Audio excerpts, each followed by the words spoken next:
Right, massive welcome to Simon Parkes with Jinn and Shadow Beings. Called Jinn in Islam, other names in different cultures and religions just possibly might describe the same entities. Maybe angels, demons, thought forms, archons, boggarts, spirits, aliens, many more. Tonight, as darkness falls, night draws in. Simon speaks of the mysterious and ancient Jinn and Shadow Beings and gives us an update on his latest research on the UFO phenomenon. Please welcome Simon Parkes. Thank you very much. Well, probably about 50 of you, and I did say to the organisers that as it was the first one after the summer holidays, there'd be fewer of you. Something like 310,000 hits on YouTube watching New Horizons video of my last talk, and I believe that's the highest number of any alternative organisation in the country. So that's really brilliant. However, yeah, okay, that's that bit over with. I'm going to talk about shadow beings and jinn simply because A, they're not really discussed. There's not a lot of information here in the Western world. We don't really have a handle on this. I did this presentation in a Masonic temple. I was asked to do it in a Masonic temple. Therefore, we're going to talk about jinn, magic, shadows. It was reasonably well taken, and therefore at Miles Johnson's Basis project, which was in Marlborough, and I was a speaker there, I ran this, and that went down quite well. So I promised to do it here because I thought that Miles wouldn't get this up in time. It is up in time. Did anybody see the presentation I did at Marlborough? That's actually quite good because it means you won't have to sit through it again. Okay, so what I'd like to do is to just give you a little bit of an update. We'll just talk about some general things, and I will do the jinn and the shadows.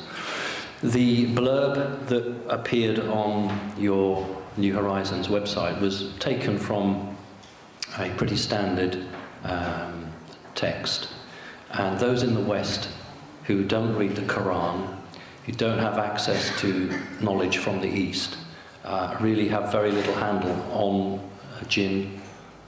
And the issues there, of course, are that we don't appreciate them, appreciate what they are, where they've come from, and quite what's going on. Whereas those people who are Islamic, who have studied the Quran, it is not a mythology. And in fact, in the blurb, and this is no criticism, in the blurb of the website, it actually says mythology.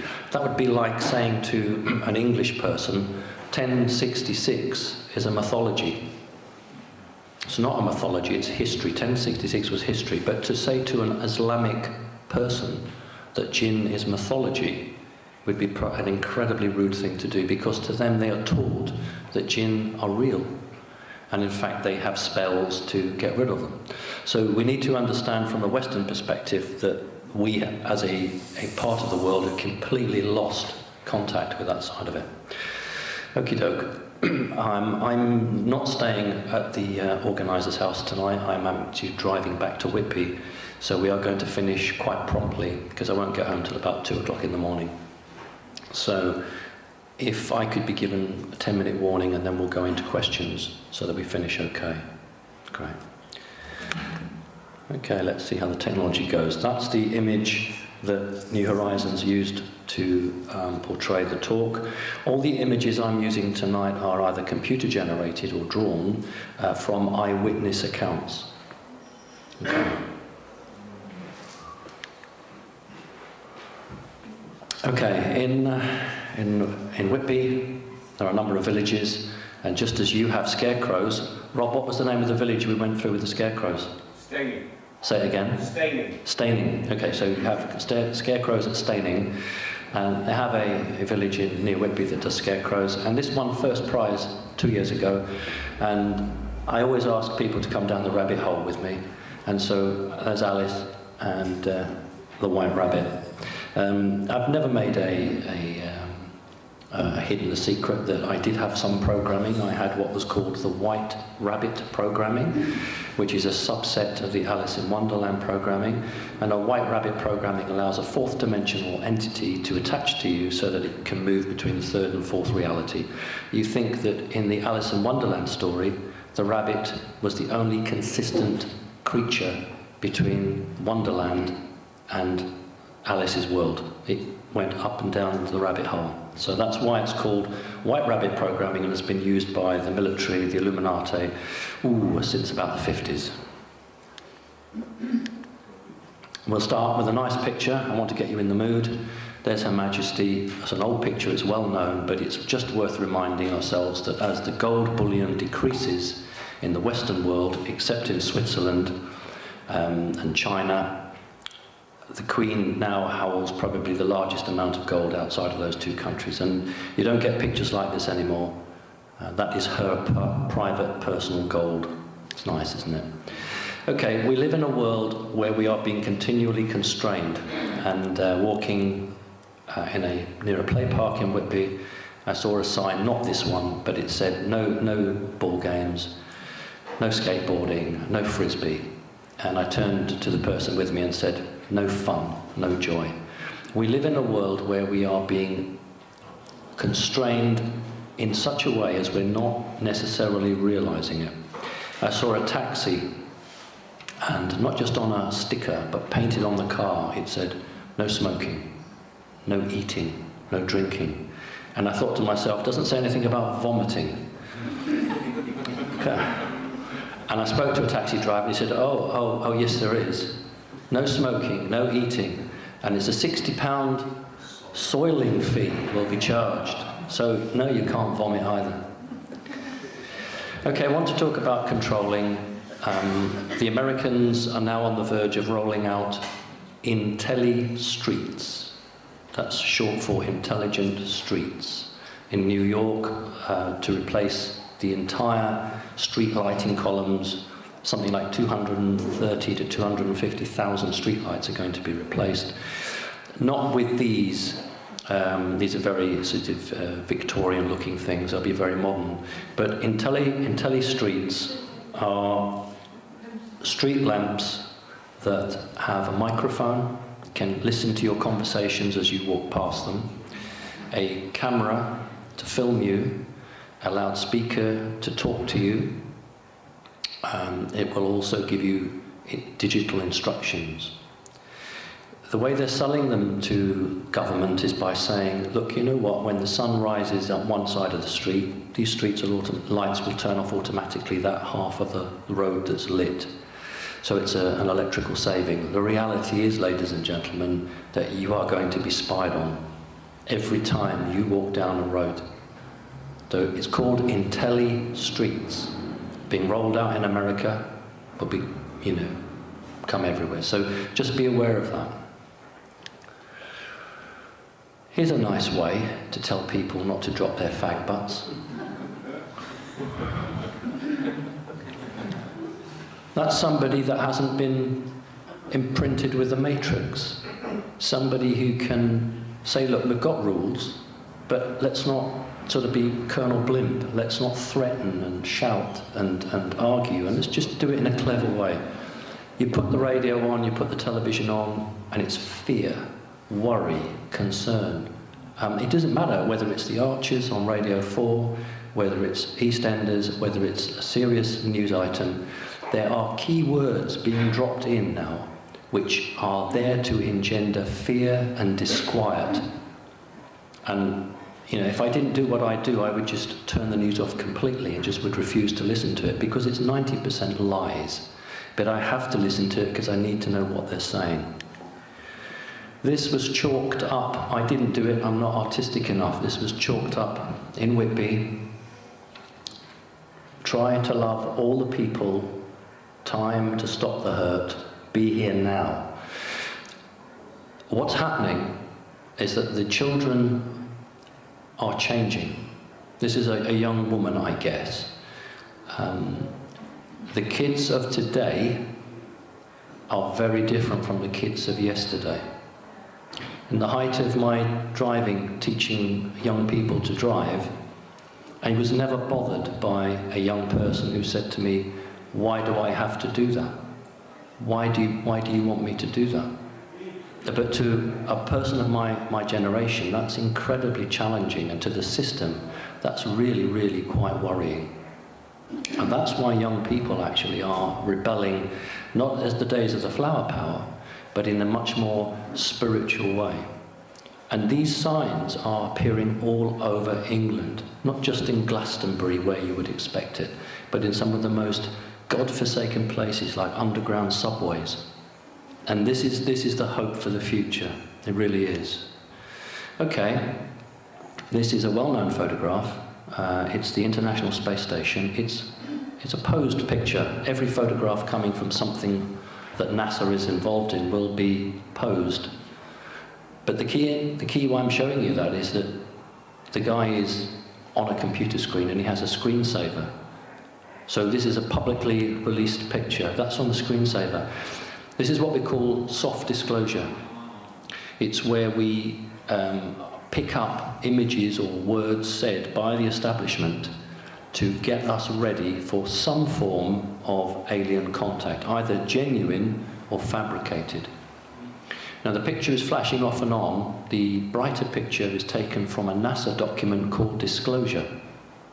So NASA had a document, electronic document called Disclosure, and they've just literally used a screenshot onto the front. So this is trying to send a message in a quiet way. You can Google this if you have the time to try and find it. Okay, I went public, as you may know, 3 years ago, and of course, the usual, the establishment turned on me and tried to make me out to be a Walter Mitty character or a crazy nut or whatever it is was the flavour of the month. And then, of course, I got invited to the top secret radar base, and that was a game changer, because when the military invited me for a 3-hour tour of one of the most sensitive facilities, not just in Britain but in the world, all the media who had been attempting to make a fool of me were absolutely, well, the carpet was pulled from under their feet. And I had a number of people from BBC, ITV, who would telephone me and say, we don't know what's going on, because we had a brief, excuse me, we had a brief to, take the discussions down a certain way, and now we find that the establishment are treating you very seriously. Is there anybody who didn't see the commemorative coin that I was presented with? Have you all seen this? You have? Okay, good. I'm going to pass it round again. What I didn't show was the little pun that CND were doing, which was Star Wars. Because CND knew that this wasn't just a space radar station to detect ballistic missiles.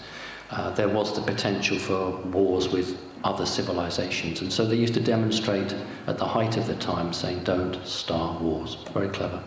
But most people didn't understand what they were saying. Having been given this leg up by the military, suddenly taken very seriously, I then had the interview with Schofield and Holly Willoughby. And that was the time that they didn't want any pictures of a reptilian shown to the public, but they were quite happy with the mantid.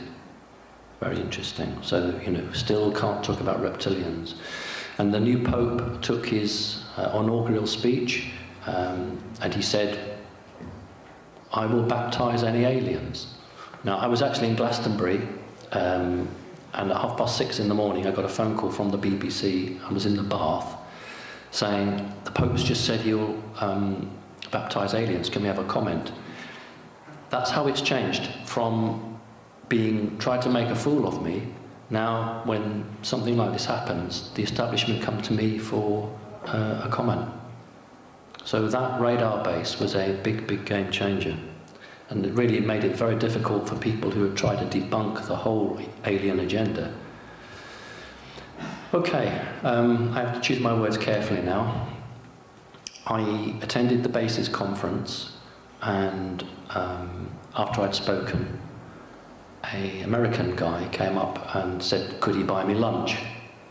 And that was quite good, and I was with a few friends, and he said that he represented a group of elite people who were multi-millionaires, multi-billionaires, who had asked him to come and have a chat with me. He was not their messenger, because that sounds rather belittling, and I don't mean it that way. I think he was their, their interface, because as he said, they will never meet you. And he said that I'd come across his radar because these people who he works for had told him that they had watched me, and that I was genuine, and that everything I'd said was for real. So they wanted to make me an offer. But before the offer, there was one question. I can't tell you what the question was. I was asked a question. It was a technology question, an alien technology question, which I partially answered at the table, but at a later date I went into the car park and, out of earshot of everybody else, gave him a follow-up. Having answered his question, he said that an offer was that I would have bodyguards, would be provided for me, armoured cars, and that if I wanted an underground bunker for me and my loved ones, these would be provided. And normally there's a huge charge, but in my case it was for free. I don't know about the bunker. I'm quite tickled at flying around Britain in blacked out armoured cars. That quite tickles me. But this is a very genuine offer, and it's just interesting for me because I'm trying to be on a website called Avalon. Bill Ryan, ex of Project Camelot, has a new project called Avalon. And sometimes people who join that don't take the trouble to speak to me or check out any of my videos, and they sort of say, Simon Parkes his grandfather never worked for MI6, or his mother never worked for MI5. And here's the great dichotomy, because you have people who have never seen anything, perhaps never seen a ghost, never had a granny who read tea leaves, and have believed everything that they've been taught through their life. And then, there I am meeting somebody who is representing some very elite people who say, completely straight-faced, we accept everything you say, we need to go and do this. And this is the battle between those that have the power and the money, who know the truth, and those who make up the vast majority of people who have had the truth hidden from them. And this is where it's grossly unfair. Everybody should have the same information, and everybody should be able to make the choice. If people don't have the information, how can they make a choice? Okay, what are the shadows? Shadow people, shadow beings, shadow this, shadow that. What I want to do tonight is to talk about the shadows a little bit, try to see if we can come to some understanding between the difference between shadows and jinn, try and work out where they come from. I'm not a researcher. I experience, and I've experienced shadow creatures and jinn creatures for a very long time. Just lucky they don't hurt me. The Andersons, who made Stingray and Thunderbirds, made a very interesting TV show in 1968 or 69 called UFO. And the headquarters for this fictitious base was the Supreme Headquarters Alien, Defense Organization, and they use a shadow. I don't believe that that's just chance. Here's a speaker, very well-known lady, and she's talking about the Hat Man. This is a well-known shadow image that people have. I was just a little bit surprised at this, because why are the shadows watching you? And I think in my talks, I really don't want to inject any fear. It's a balancing act between telling you my truth and what I know to be true. And sometimes that's not very good news. But I'm certainly not in the business of trying to scare you or use language that would fear you. So I would never use what this lady has done. Why are the shadows watching you? it's much better to say, okay, let's work out what they're about. Because, we can't afford to be scared of anything. These are real drawings from a child, two separate children. They both depict what we call the Hat Man. I won't ask you to put your hands up, but I'm sure people here have had experiences with shadows, whether they're Hat Men or not. Why would they turn up with a hat? It's very interesting, isn't it? Because men in black also have hats. So there might be a link there. Here's another child's drawing. These children are not related. They're from all over the Western-speaking world. And this young girl is showing a drawing where she's frozen and she can't move. She's absolutely frozen. She's not in a bed. She's actually standing up, but she's locked solid. She can't move. And this creature appears to be a black being with a hat. It's a painting of another one. That actually could be a man in black. So it's becoming very difficult. Another child's drawing where they would be in their bedroom and this creature would just peer around at them. Of course, parents who have no experience will just imagine it's a dream and can't support the child properly. Another drawing, this time the shadow is walking through the wall. What I want you to be aware of is I've put these into the shadow being section and not the jinn section because there is no smoke rising off these creatures. It's a very important definition. There's no smoke coming off them. This is a really old one. It goes to about 1900, 1901. It is a photograph, an original photo. That actually is a very interesting, either an alien or a robotic alien, or it could be a jinn. But it's the black garb looking like a nun. It's one of the first earliest UFO alien photographs ever taken. You see that? That is exactly what a shadow being would look like. You should see through them. They should be a humanoid shape and male shape.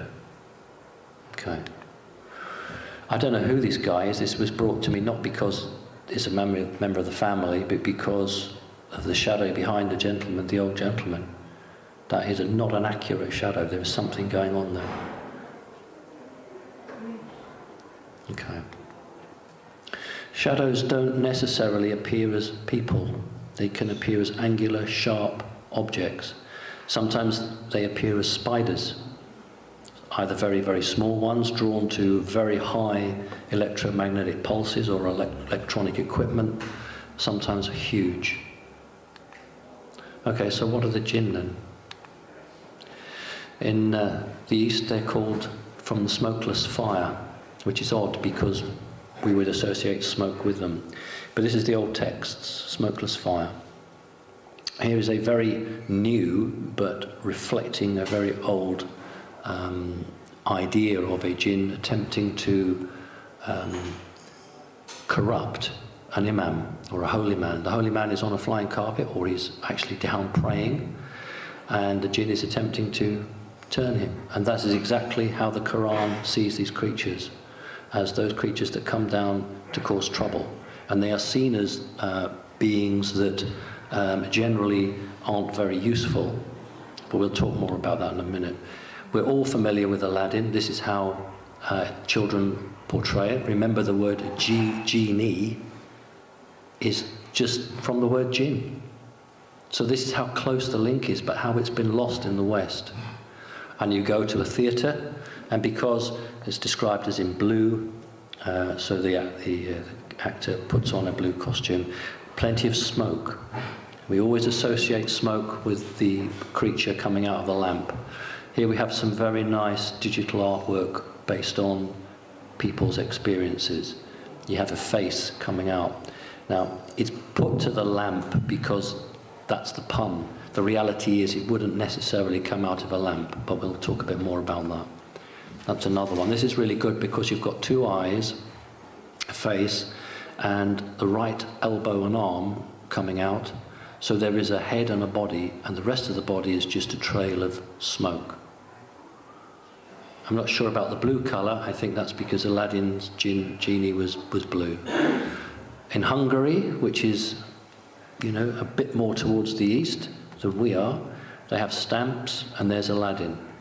So in this country, Aladdin is seen as something that you go to a pantomime, but in other countries it's actually seen as something very, very serious. This is the picture that New Horizons used to introduce the talk.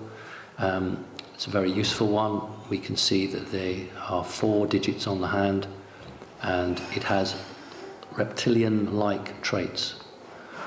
There's another one with a very pointed, what's like hair, and it's coming out from somewhere, again, trail of body.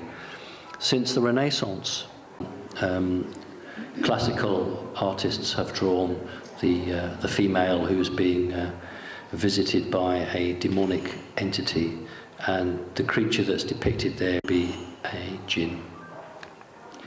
Hat man and a hooded figure, now these have smoke rising from them. So I don't consider these shadow beings, I consider these jinn.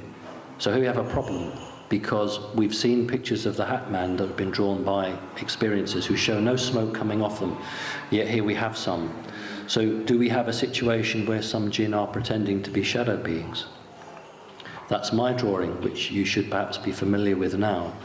And I always called him my smoke man. I never said he was a shadow being. It was the researchers who said, oh, that's a shadow being. But I've clearly drawn him with smoke coming off his body. I think that's a jinn. That's my own personal view. Here's someone else's drawing of another thing they've seen. That's very, very, very, very similar to mine. And also this one has red eyes and the smoke is coming off them. I think that's definitely a jinn. Here's another drawing of a mother and 2 children. And this is a very humanoid looking creature, but the smoke coming off it. I would say that was a jinn. I would say that was a jinn because if you look down to its arm, you can see smoke coming off it. This is not a real photo, this is a representation. This is a real photo. 2 pictures. First one, this black mass, which doesn't appear to be anything at all, and then when we look at this, you can most definitely detect and the smoke coming up. So that would be a jinn. Remember, you can catch things on a camera that your eye doesn't record onto your brain. So your eye sees these things, but the brain doesn't always imprint it to remember it. And that is quite a nice picture. Animals often appear in people's rooms. And if it's not an alien actually going into your mind and making you think that there's an animal in your room, and I've had that when I was having an implant put into my hand, and I got very upset with the way the skin was opening out to take the implant. The alien went into my mind and I had a cheetah and a giraffe in the room. They weren't in the room, but in my mind I saw them, and it allowed them to do what they needed to do. This is a representation of somebody who's, I think, has seen a jinn, and the jinn is having a problem working out what to do with the tail. Okay? Because they just don't always get it. That's quite an interesting character. I would say that was a jinn pretending to be a wolf. Again, that's taken from someone's descriptions. And this drawing, which you should be familiar with, this is the young woman who now works for the Rothschild, who they sent to me because she had a jinn possession. She also had 6 alternate personalities. And I removed the jinn from her and allowed her core being to reabsorb the alternate personalities. And that's done through torture. One of the ways of controlling a very high-souled person, particularly a female, is to insert jinn into them. A jinn will not take control of that person, but will dumb them down so they can't be as spiritual, and they will accept things and do things that they wouldn't normally think about. So if you have a family with star children, and the mother is aware of that and is trying to do the best that she can for them, then negative forces will try to infiltrate that family. If the female doesn't have a male in her life, they will set up a situation where she will meet a male. He will be what we would call a dark magician. He will be a satanic magician, and he will conjure forth a jinn, and the jinn will be placed into her, and then his access will be, hopefully, for his point of view, to get to the children. And this goes on all the time. I have people who come from all over the world to have these jinn taken out, and to protect, those that are vulnerable. And I don't charge for it. I should really have charged these people. I didn't know it was the Rothschilds who had sent this person to me. I honestly thought this person had come to me out of her own volition. Had I known then what I know now, I would have charged them £250,000, because they can afford it, and they could then subsidise everybody who can't afford it. And I think it's probably worth talking a little bit how jinn work in with families. When you have a family that's identified to run in a very high elite way, then you will want the children at a very early age, and you will, from their perspective, need to torture those children, because only through torture can you make that child break their mind down into different compartments to place the pain in there. So the biggest exponent of this would have been Dr. Mengele, who became an American citizen, and he was known as either Dr. Green or Dr. Black. And he would quite happily, and I'm using the word deliberately, he would quite happily torture children, but have a puppet show taking place in front of them, and the child would place the pain in a character of the puppet. So we'll just call a puppet George. I hope there's nobody here called George. We'll have a puppet called George. So when that child has reached a point where the pain is too great, then George becomes not just a puppet, but a character within that child's mind. It becomes a set personality. So whenever that person is tortured again, it is George that takes the pain, so that child can then get on with their life. So when you create a butterfly, which is a female who is going to have sex with male Illuminati high-ranking families, you create an altar that person will go into, not through torture, but through keywords. And that female then will quite happily have sex with a whole range of men, because it's her altar that's doing that, not her. And when a human female is to have sex with a reptilian, a white reptilian, the Illuminati word for such a female is dragonfly. So any human female who is a dragonfly will have sex with a non-human entity. So jinn, of course, are not aliens in the true sense of the word. Jinn are interdimensional. They live between the third and the fourth dimension. That's why magicians can call them fourth, because they have experience of third and fourth realities and are just always on the edge of our perception and can come forward. So we'll talk more about them in a minute. You can see how this was going down with the Masons, can't you? This is quite good, because if you've just been looking at the drawing that the young woman did for me, here's another rendition from somebody else, and look how the spikes are on that. They're very similar. Look at the spikes. Although this is much smaller, this is probably about, in your money, 30 centimetres long. Look at the tail. I call it a tail. Look how this young woman drew it coming out to point. Look how this person has tried to draw the smoke out. It's not coincidence. Many people see jinn as cherubs, and I'm sorry, church is not going to like it. That's why there are so many cherubs associated with churches, and gargoyles. I didn't get a drawing of a gargoyle, I didn't have time. But so as not to scare the intended target, a jinn will do this and become like a newborn babe. Oh dear. Who is this? Tinkerbell, yes. A dark magician, when he puts a jinn into a target female, will have a pet nickname for the target female, and that is Tink. So any female who is referred to as Tink is carrying a Tinkerbell, which means a jinn. And again, these people will exhibit it in certain ways. And one of the ways is their eyes going black.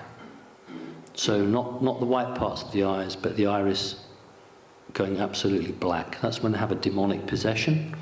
Ted Heath had one of those. Yeah, this is quite common, and we'll talk about how they're conjured in a minute. Here's a drawing where a jinn can appear as a female to entice a man. That is a real picture. Thank you to the Warminster UFO group for this. I am calling this a jinn. I'm sure they wouldn't probably call that a jinn. They would call that something else, probably an entity from a spaceship or another dimension. This is a jinn. Let's just go back here. Look at the tail coming out from the lamp. Now look at that. That's a jinn. That's a real photograph. Okay? That's a jinn. This is also a real photograph, though of course people or debunkers will say, no, that's a model. Even if this was a model, that is so good. And you can see now where the cherub comes from with the wings. Got another one here. Look at the similarity. And you know what? Even if it is a model, that is so good. You'd had to have seen one to create it that clever. You would have to have experience with them. Not far from where I live is a city called Lincoln, and hidden up in the cathedral is the famous Lincoln Imp, and it's been carved there for many hundreds of years. It looks just like that. Think of all the gargoyles on the outside of churches. Tony Z sent me this picture. It's now available on the internet. I have used it before and I'll continue to use it. I'm sure those who don't want the subject will say that's a very big fish. The story that goes with this is that this creature was killing the villagers, and the only way they could kill it was putting thin wire, and it was decapitated. A jinn will look like that. The best way to describe it is as a piranha fish. When a jinn doesn't like you, that's its real self. When it wants to connect with you, it might be a cherub, it might be the drawing that I showed you of the young woman who now works for the Rothschilds, like a little fairy, depending on what its roles are with you. So, okay, why there's so much jinn activity around me? When I have Skype sessions with people who are psychic, they will often see things going on behind me. There are a couple of people now who are so used to it, they don't pass any comment. And last summer I was at the seafront with a member of the family. It was about 8 o'clock. And I was on the prom looking down maybe 10 feet to the sea. The tide was coming in. And you know a jinn because the way your eyes are constructed, you have cones in the front and rods at the side. And because of the energetic signature of a jinn, you'll see at the corner of your eye. And as it moves in front of you, you see nothing. And then as it exits, you see it come out. So you know it's not a bat or a bird because there'll be nothing. And we're all sort of human, and we'll look and think, what was that? And of course, that's the worst thing you can do, because if you look straight at these objects, you won't see them. And I had about 7 or 8 of these just in front of me, and a member of the family came up and said, have you seen all these strange birds? And I just laughed and said, yeah, they're just looking for insects. And I've often found that sometimes it's better not to go into an explanation because it might not be the right time. Past life. You can buy these. You can buy these. They're sold as King Solomon's ring. Okay, so it has a pentagram on the front of it, and they sell this for a lot of American dollars, and it's sold as King Solomon's ring. Well, if you take the trouble to actually read any of the scriptures, you'll know that that's not the dimensions of King Solomon's ring. Any Illuminati house will have a number of books. Certainly, it will have the Lord of the Rings. Rings are very important for conjuring jinn. I could be really naughty and ask anybody here, has anybody here conjured a jinn? Wonder if anybody would admit to it. Okay, if you type in Solomon's Temple, this is invariably the image you get. It's totally incorrect. But you do have the two pillars, and the two pillars are portals. Boaz and Jachin. These are the pillars, and inside a portal opens, allows you to... I'm getting some strange things happening. I'm used to it. Allows you to either bring things through or send them through. Hobbit. Okay. Audience participation. Who saw the film The Hobbit? A few of you. The two pillars. Do you remember in my other talks where I'd say to you that stuff is hidden in plain sight? Two pillars. Bilbo Baggins is walking through a portal, and on either side of him are two little orbs. This is exactly what they're telling you. Okay? And where does he come through? Into another world. So he stepped through a portal and gone through. Hollywood is absolutely rife with a mixture of disinformation and real information, which they are being deliberately pushed to put out to us. That is much more like the real temple. It's a little bit too high.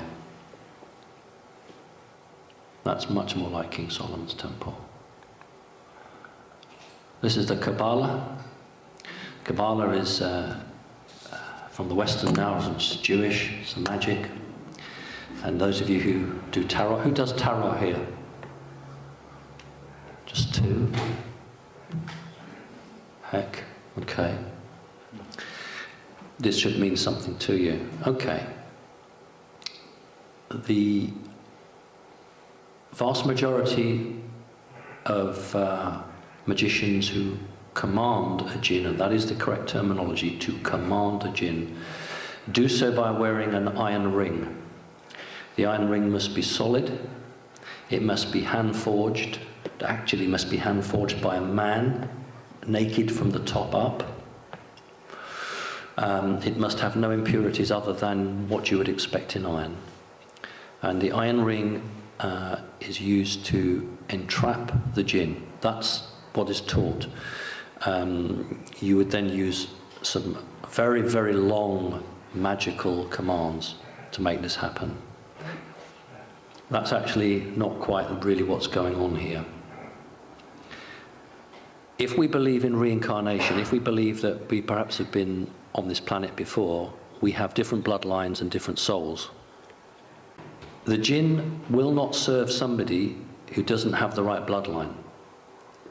And it's really not much to do with the ring. But the jinn who don't like humanity need an excuse to serve a magician. Need an excuse to serve a magician. And so what they say is, I am serving the ring. I am serving the master of the ring. And think about Lord of the Rings, the master of the ring. Because the jinn can't bring themselves to say that we are serving this individual human.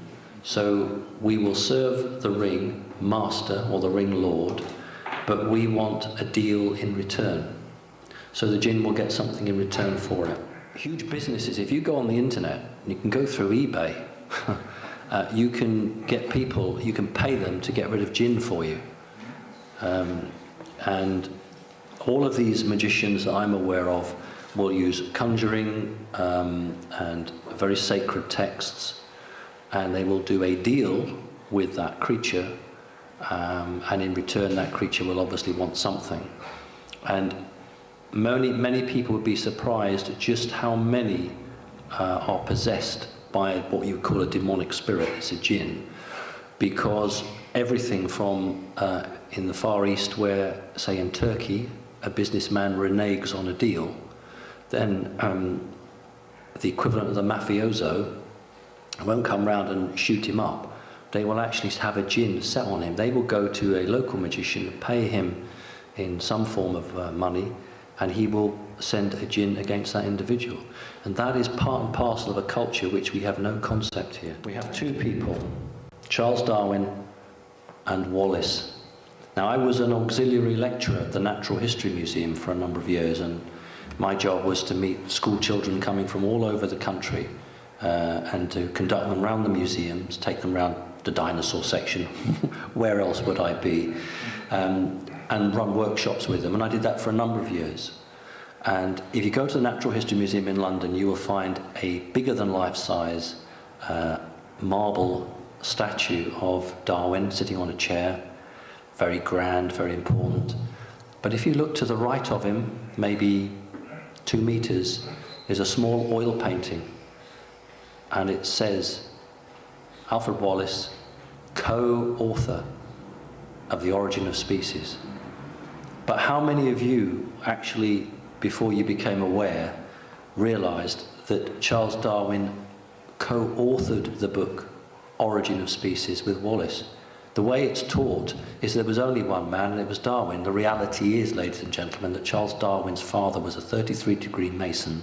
He was the one that paid for the Beagle. He paid for it all because he was carrying out orders from very high up, because they wanted a ideology of the survival of the fittest, because that's an incredibly reptilian lifestyle. And, you know, providing humans continue to eat meat, the cycle cannot be broken.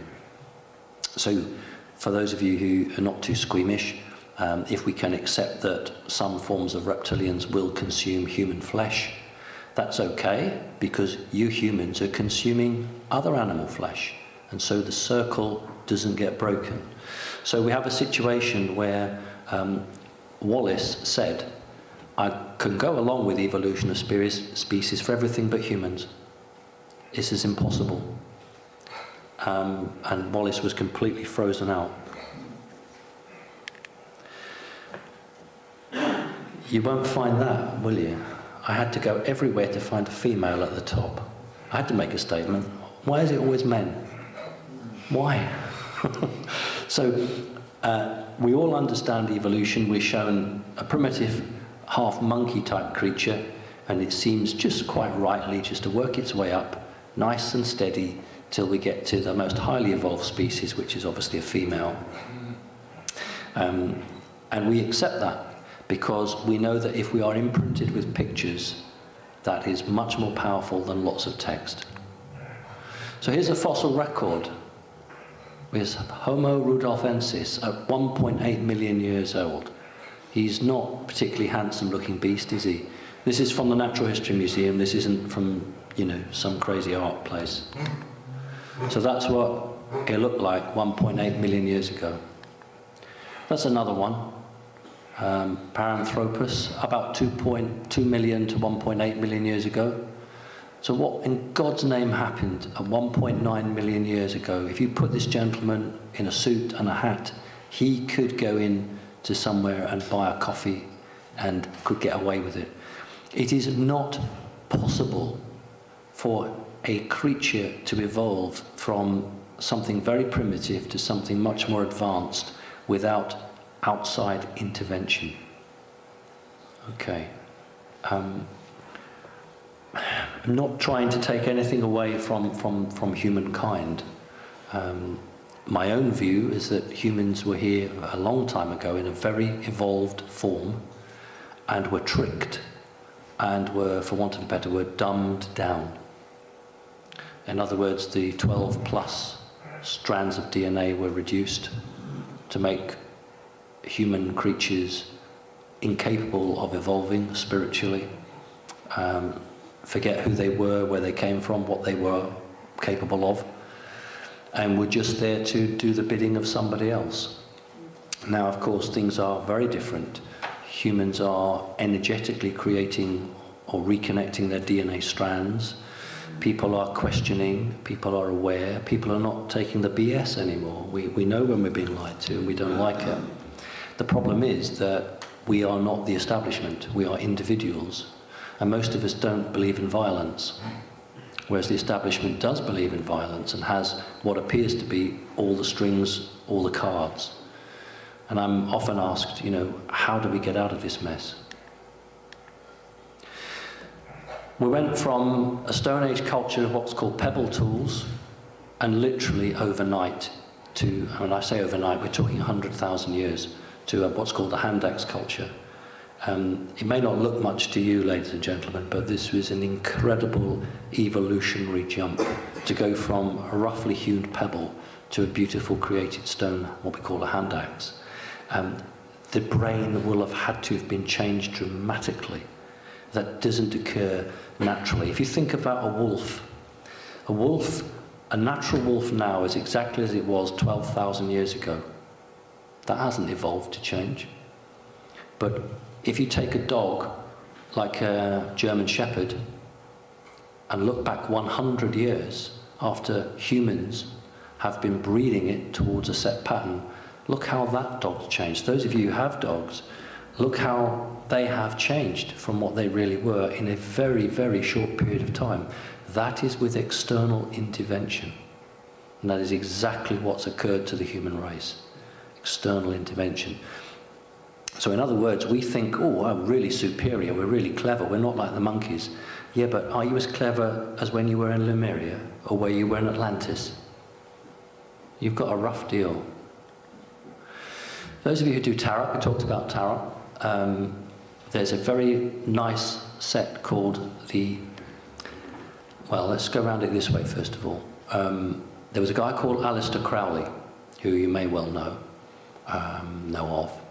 And he was a very interesting magician, dark magician. He actually tried to work for MI5. And he maintained that Winston Churchill's V for Victory was actually created by him. There is some truth in that. And there are a number of tarot sets. He created one called the Thoth Tarot, which is perhaps one of the closest to real magic that you might get. And there are a number of other spin-offs. This one actually shows a reptile at the Tree of Knowledge and Eve. So this is the downfall of mankind. These are called the lower arcani cards. And these cards have generally just been devoid of pictures. But using cards held by a sect called the Golden Dawn, which was something set up by Aleister Crowley, for the first time these cards have come up. And it's called the Liberty Deck. Liberty Deck. And so these are images that have been held sacred and now are being released to the public. So we have Eve, the Tree of Knowledge, and a reptile. There's 4 more cards, and the one on the right shows a reptilian creature with his hands outstretched. Why would you use reptilian-type creatures in a tarot set unless you knew something that the vast majority of the public didn't know? Okay. You remember I was just saying to you that sometimes it amuses me that people question some of the things I say the most. I don't mind people questioning me on subjects they should do, but for instance, my grandfather, there are some people who say I never had a grandfather. My daughter worked for an organisation very closely with the British Army. She's not there at the moment. Her boss was a brigadier. And she had access to information that we wouldn't have. And she found a photograph of my grandfather. I'm going to actually pass it around because it's brilliant. It's taken in 1941. He's a British consul in India, getting into a car. It's obviously a posed picture, but it shows what information is held on people and is not released, but only certain people have it. So I'm just going to pass that around. I was a driving instructor for a number of years, and when you become a driving instructor, you have to have a special driving license. And when I applied to the DVLA for my driving license, they had a real problem with me because they said, we have no record of you in any school in England. In fact, you don't exist. And it sort of made it very difficult. I had to wait something like 3 months for my special license to come through. And it only came through because I was able to find a document that proved that I was here in those days. And yet it appears that establishment have information regarding me which isn't in the public domain. So I guess when this physical body dies, I will be completely expunged from the records. I'll exist on YouTube or whatever there is, but from an establishment's point of view, I will never have been to school here, I'll have never had a doctor here. And that's what they do with people they don't like. They just wash them away. Okay, we're going to have a quick tea break. Thank you. Thank you, Rob. 1965, then, I was visited by what I call the smoke man. We could call it a jinn. The creature appeared to me, the drawing that I showed you, probably about 6 foot tall, 2 little eyes, just pointy hands, pointy legs like a star, black with ethereal smoke continually rising from it but not dissipating out. The creature came through the window, glided towards me, no movement of legs, just glided towards me. And this creature was not dissimilar to something I'd seen before, so I was more comfortable with it. I was always, as a child, very scared by something the first time, because I had no association with that particular creature. But after I'd visited, or they'd visited me for more than 2 or 3 times, I became familiar with them, and if the subject is not hurt, then why would you be scared? If you take a cat or a dog to the vet, they're only scared because things happen to them there they don't like. But the very first time you take a dog or a cat, unless they're psychic, they'll be quite happy. So if a child is not harmed in any way, then it won't respond with the fear reaction. So this creature would communicate telepathically. I don't even recall it having a mouth, or nose for that matter. And I asked it what it was, and it said, "I am your teacher. I am here to make you better." To which, as a 5-year-old child, I replied, "I'm not ill or not sick." And the creature replied, "To make your mind better." And for the next 3 months, this creature would interact with me, and I'll give you a description of that interaction. But over that period of time, my education in school, I've been in the first year of real school, 5 years, 6 years old, went right down the pan. So much so that the teachers were very concerned about me, and I had special lessons in school. My grandfather, who had a bob or two, paid for an English teacher to come to the house on Saturday and a math teacher on the Sunday, and I developed what we would now call dyslexia, though it wasn't termed that, during this period of time.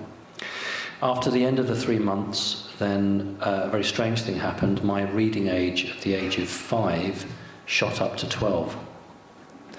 Although my spelling has never been good, and my handwriting has always been pretty awful. But this is the period that I would have what we would call dyslexia. Right, the creature's objective was to get me to predict the future. We would play what we call the arm game,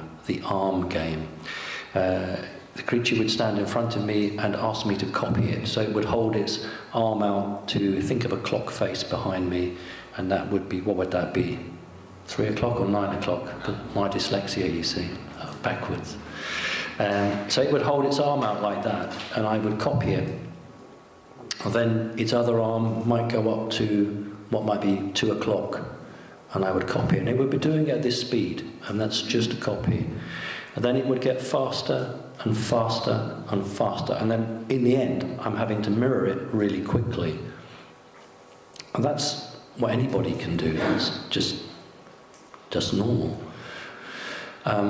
Then it would put its arms down and think where its arms would go.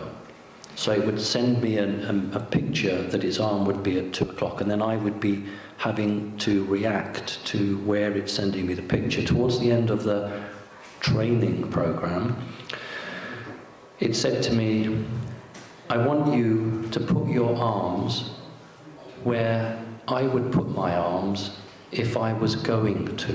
I'm going to help you out with that because that's very tricky.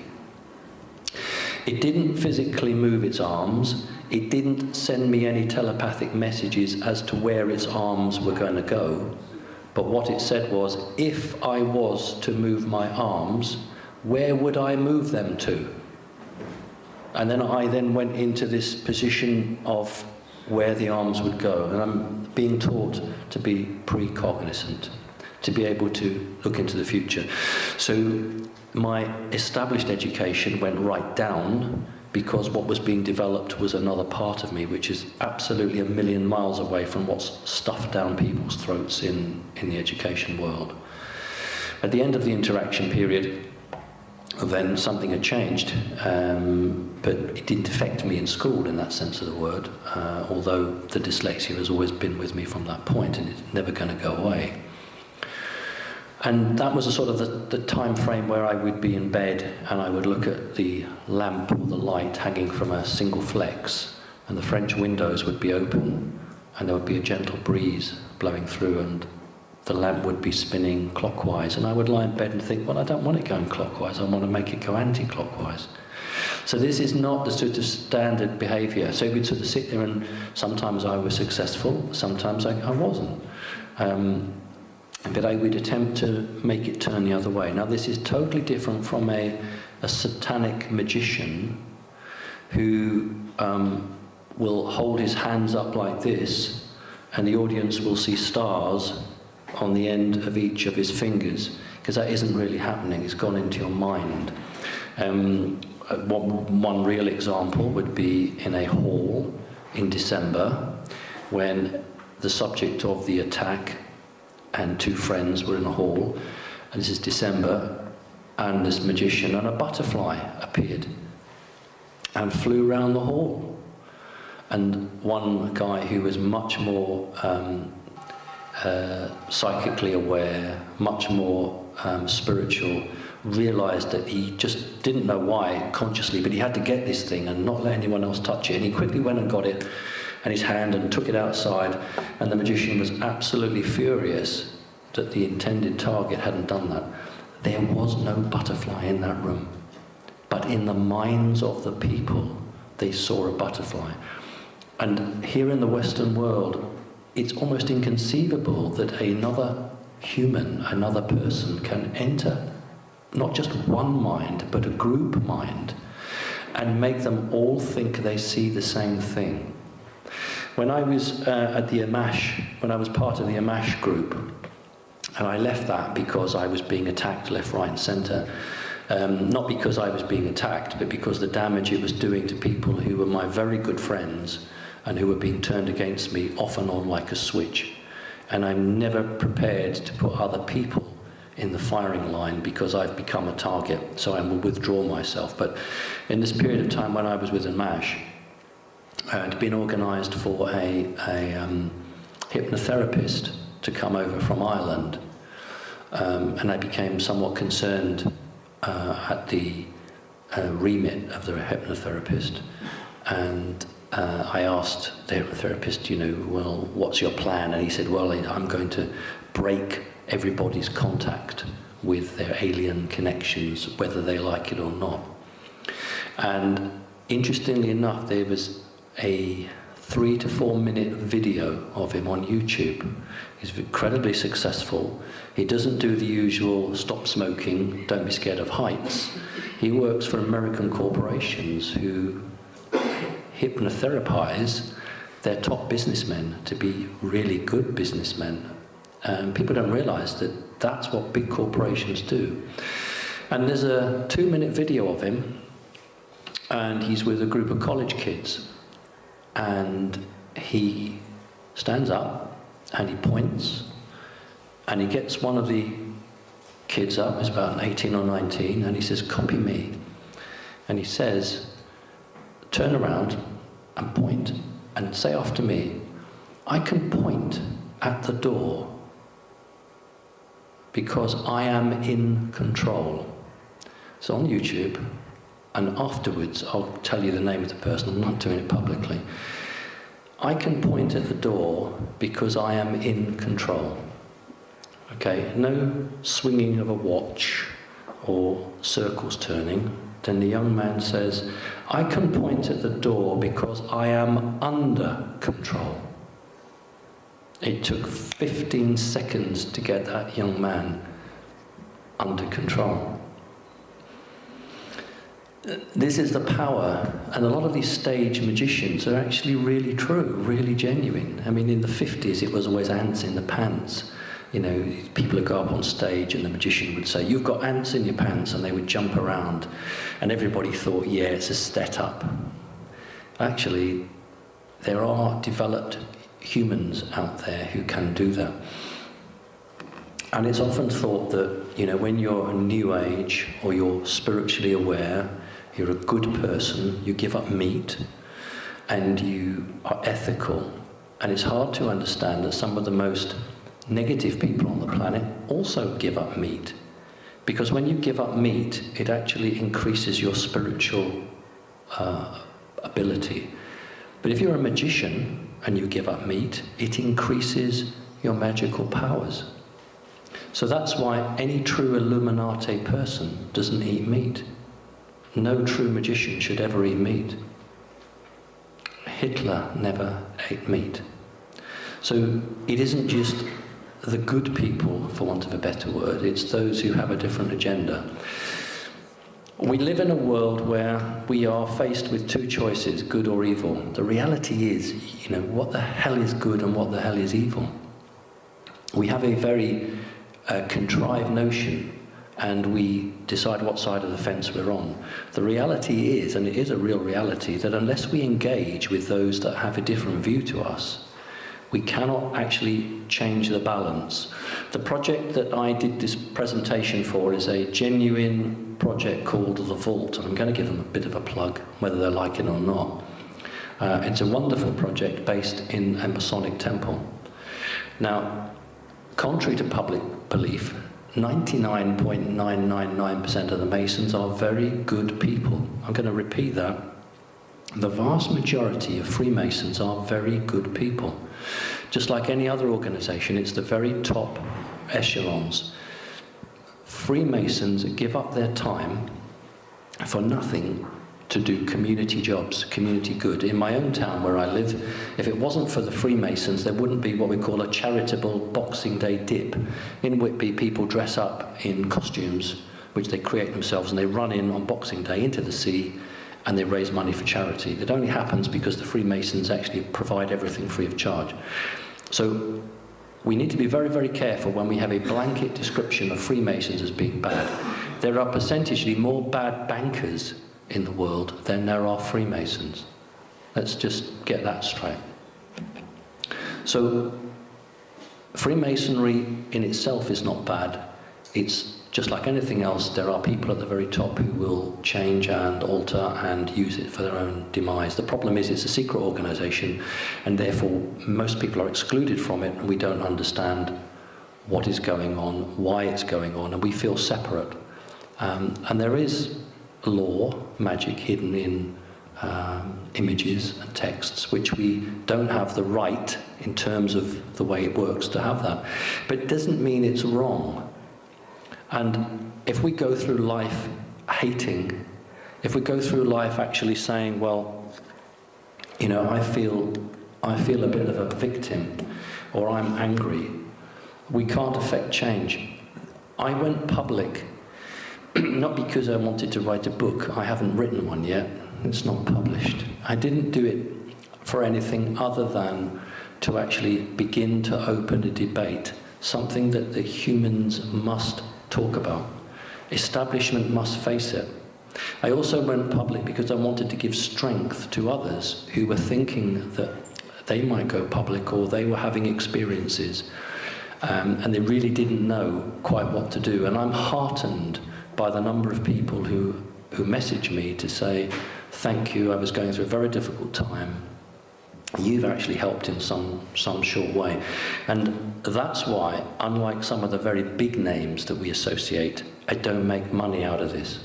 It's very important for me, this. When I do a talk like this, I expect to get some money, but I don't make a living on it. I get my petrol money and a little bit extra. People come from all over the world to consult with me. I don't charge them. It's crazy. It's crazy because we live in a system where, I go into a shop, I can't have something unless I give you something. And that needs to be broken. I have an allotment, and I say to somebody, oh, look, I've got a couple of pounds of potatoes I don't want. Do you want them? The feeling is embarrassment, because don't they have to pay for it? And I give it to them, and then 10 minutes later, oh, do you want some apples? Do you want this? Why do people feel they have to give back? If I give something, I give it out of love, not because I want something in return.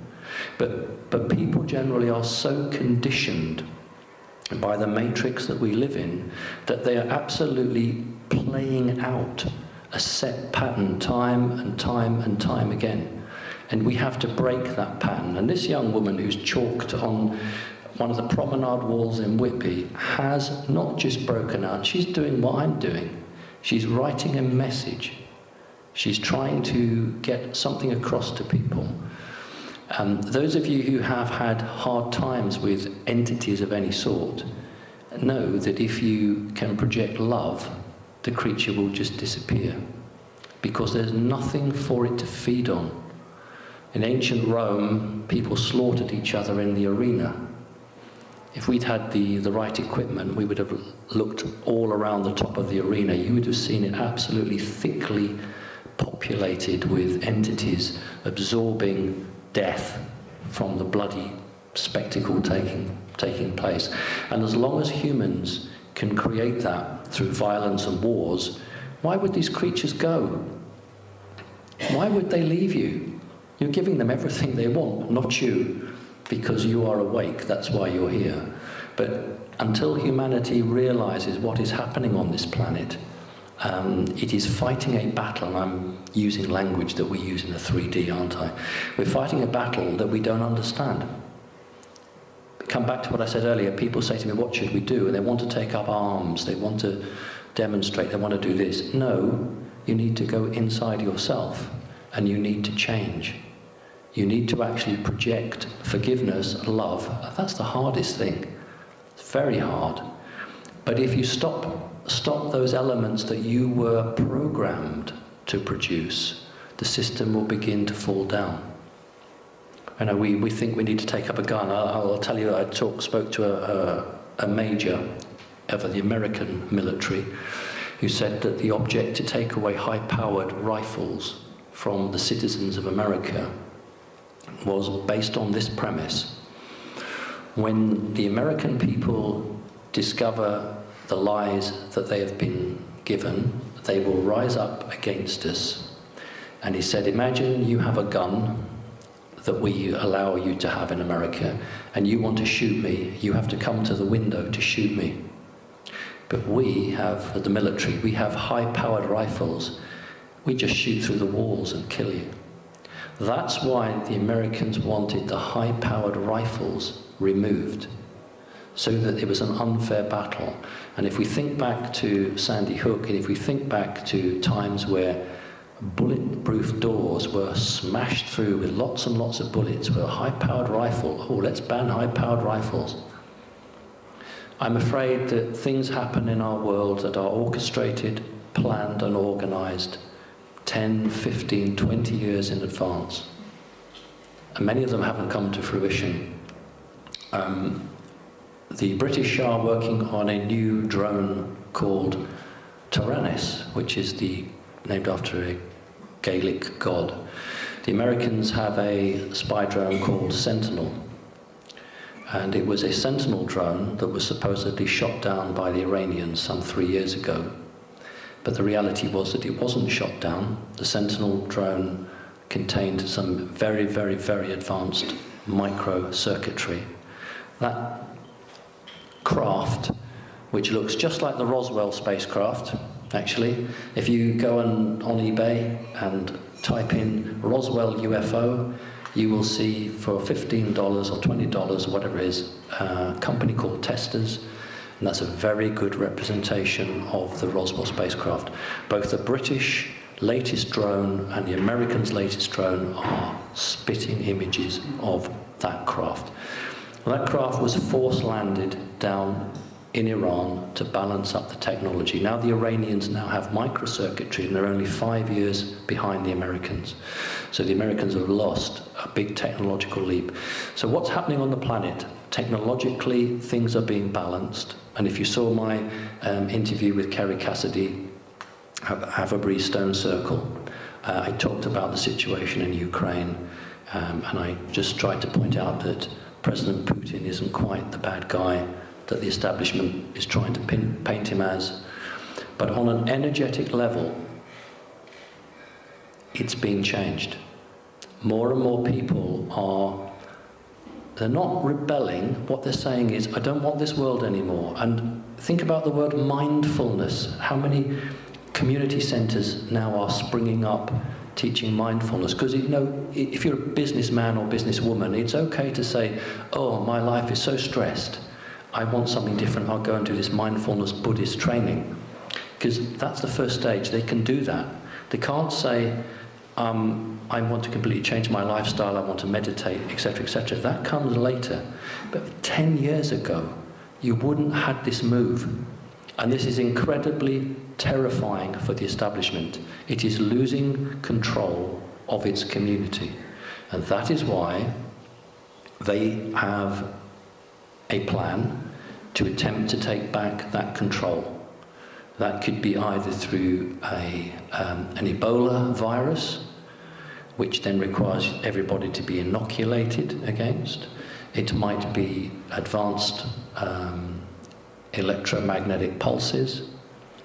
It might be something else. But I want you all, as we draw to a close now, to be on your guard, to be aware that as they run out of time, so they become more desperate. And as they become more desperate, they become more obvious. But please don't be fearful. Do not be scared. Trust in yourselves. Believe in yourselves. Anybody who's alive now, in these years, you're here for a reason. It's a very, very hard time, but a very, very wonderful time. And if you're here now to experience what is happening, you are actually the trailblazers for the future. There's no question of that. This is a very special time that we're in. So we need to, I think, not turn our back on our world because we need money, we need to do a job, we have to exist, we have to be accepted, but don't compromise who you truly are. Don't lose the values. Humans are fantastic. You have so much going for you. You have the ability to be something quite unique. It's because of that that there's so much outside interest in you. The energies that you give off, the ability to create from nothing. And of course, you don't realize just how special you are. But that's deliberate. Because if you all knew how special you were, you wouldn't put up with the crap that goes around you. So what I want to do is to draw it to a close. I'm happy to take any questions. And then I guess we can just go. Okay. Are there any questions? Lady there. Yeah? I'm not going to know your name. Who's putting a hand up? Ah, right, guy, yeah. I thought you were very tall. We're trying to figure out how to wiggle that. Have you heard or do you have any opinion of a race of ETs called the Velon? I didn't use that during my talk on the Jinn. I'm quite happy to go along with the term Velon. They are a master race who are expert at subverting, lying and tricking. They manipulate other races. They're energetic. They use their intellect to obtain what they want. So they're parasites. Yes, I absolutely agree that they exist. And these are the creatures that need to be starved of energy. Because, you know what? They'll just move on somewhere else. As a 5-year-old, did you actually communicate with your parents as to what was going on? Well, my father left the family before I was 1 year old. And my mother never remarried, never had another boyfriend. She said to me her job was just to bring me up. I communicated to her the spaceships I'd seen and the creatures I'd seen, and she would always say to me, draw them, then I will show them to the people I work with.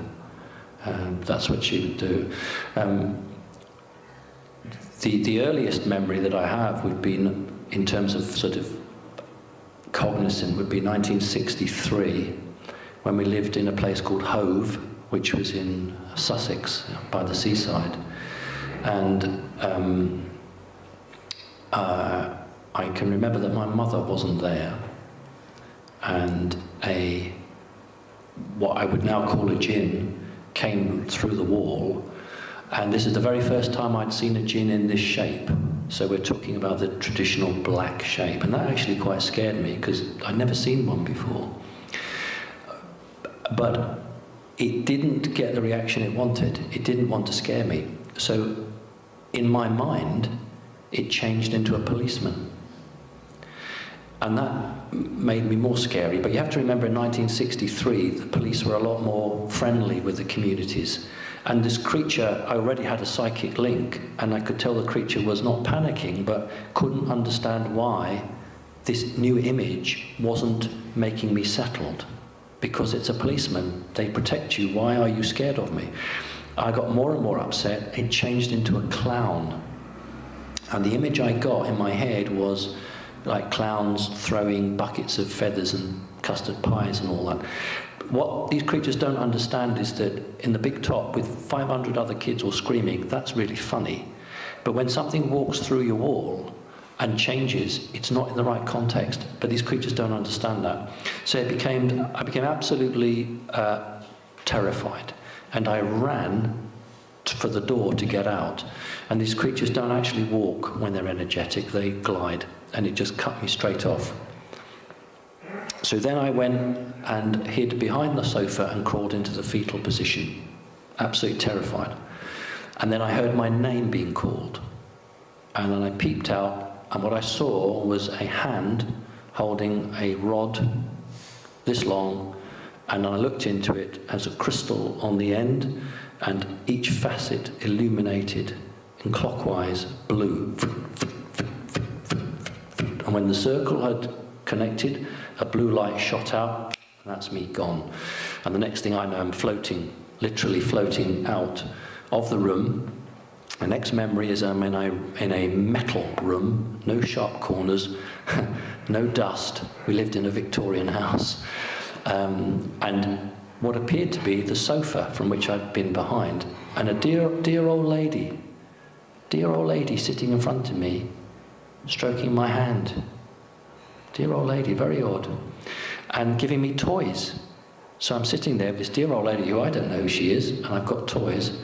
And after a while I think, well, this isn't right. Where's my mother? And as soon as I think, where's my mother appears. And the old lady points and says, there's your mother, look. And then I look, and sure enough, there's my mother. But at the moment I look at her, her face changes. And I see a completely different face, an alien face. And this is where we get this knowledge, or this term about Simon Parkes' mother was an alien. Of course, the media never understood it, and I'm going to explain it to you in detail, as we've got 5 minutes. So the figure in front of me has a face which looks like my mother, dressed like my mother, and then changes to that of an alien face, what we would call a mantis face. And it switches, but each time it switches, the human face stays for shorter and shorter period until we've got long periods with the alien face. And the telepathic message I get every time I see my mother's face is, this is your mother. But when I see the alien face, this is your real mother. And then I just jump up, run to the alien, hold my hands out, remember I'm 3 years old, and shout, "Mummy, mummy, mummy, come and see my toys." And the creature bends down, picks me up and says, "You are truly loved," etc., etc., etc. Because I had accepted it as my mother in its alien face. So from that moment onwards, it never had to come in disguise to me because I had accepted it. And as a young child, 3 years old, I called my human mother Daddy. Because why would I call her mummy? I already had a mother. And then you got to, by the age of I was 4, this just wasn't right, and you learned that this isn't acceptable. So I am the way I am because I have accepted these creatures. I didn't have a nervous breakdown or a mental breakdown, and because obviously what's inside me isn't very particularly earth human. So I can connect with these creatures and I don't get stressed as humans do. When I did the television interview, which I put the clip up for, I have a funny story where I say to people that I was being interviewed by Holly Willoughby and co, and just before the cameras roll, they count down 20, 19, 18, and they count down. And the girls who do the makeup have these fantastic belts around their waist, and brush delight. I mean, they've got hundreds of brushes, makeup brushes, all the rest of it. And the camera guy's shouting out, 10, 9. And she comes up to me to powder my face, and she stops. And she says, "You're not sweating." I said, "No, I'm not like you." So that's how I've coped. Because the stuff I've seen, the stuff that happens to me every day, and the interactions don't knock me down, because my connections aren't just here on Earth. Okay. Any last questions? Hi. We often associate these sort of creatures with UFOs, whereas UFO sighting, like Amstel. What's the association? Are they aliens in disguise? Are they little creatures? So some jinn will pretend to be aliens. Some military, my lab, will take people, and the people think they've been taken by aliens when they've actually been taken by military people. The UFOs, there's a guy called Charles Hall who spoke on a probe twice now, or 3 times, and he's an American guy, and he worked on Area 51, and he was a weatherman, and he talked about the tall greys. The tall greys are your genuine ET. That means they come here in real time. It takes the tall greys between 18 and 20 years to travel from their planet to here. That's real time, 20 years. The creatures that I interact with couldn't do that. It would take them thousands of years. So they use a portal. They come from the 4th dimension to the 3rd dimension through a portal, just like that. Boom. Because why should they wait? They're not going to wait 20 years.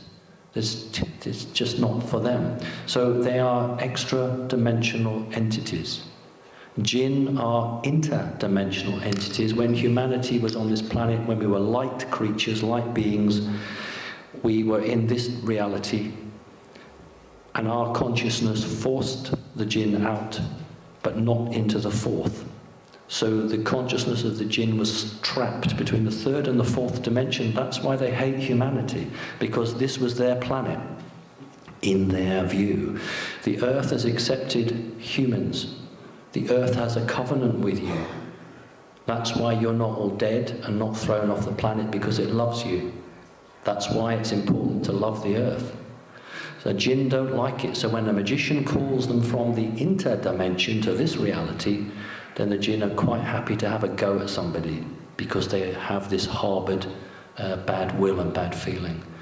I hope that helps. Hi. What we think of as satanic evil, Yep. is that, are you saying that's the result of jinn possession? No, I'm saying that the satanic is a cult, it's a rule, it's a culture, it's a ceremony, it's a ritual. If you join a satanic grouping, you are joining a subgroup within a magical circle. When the Illuminati approached me to join the Rosicrucians, that I was offered a place within the Illuminati within a magical line, which I obviously turned down. But within magical lines of the Illuminati are satanic groupings. So Jimmy Savile was a Satanist. We know Jimmy Savile was a Satanist because when he was torturing children, he chanted in Latin. But that really doesn't come out in the news, does it? So no, anybody who has the magic ability can call forth a jinn. There's no problem in that. It's what do you intend to do with it? When you call a jinn forward, why are you calling it? Are you calling it to have a chat, or do you want it to do something for you? So being being someone from the satanic part of you is a club where you have signed away your individual rights to serve something else. Okay. One more. Okay. Young man. Hi. Jinn will enter your body through your left shoulder. If you have had a tapping, or a tapping on some part of your body, that is a jinn attempting to gain entry to you. Yes, quite simply, you just refuse to have it. Sounds easy, doesn't it? You might be battling this mentally for 20 minutes or an hour. It's been sent against you. If you feel you have a demonic possession, Facebook me. Do it. Send me a message, and I will assist you and help you. Hi. I'm going to put a spell on David Cameron. So I'm going to climb into his brain and torment him. I think probably they would. I probably think there's no room for you because everyone else has done it. You talked about fracking. Fracking is evil. It's designed to destroy the energetic signature of England. England is a magical country. It has some tremendous links with Mother Earth. And under the ground are watercourses which, just like your veins in your body, carry your blood around your body. So the earth uses water, pure water, to carry indented signatures from one node of Britain to another part and throughout the world. So their plan is to put crap into the waterways to block up the arteries and therefore to break the contact between the people of Earth and England and the planet. France has banned fracking. Germany has banned fracking. The companies who want to frack in Britain are French. So they're quite happy to destroy our country, but not theirs. Why would any government allow this to happen? Because there's an agenda which is not in the newspapers. Ladies and gentlemen, it is now 9:59. Thank you ever so much. Thank you.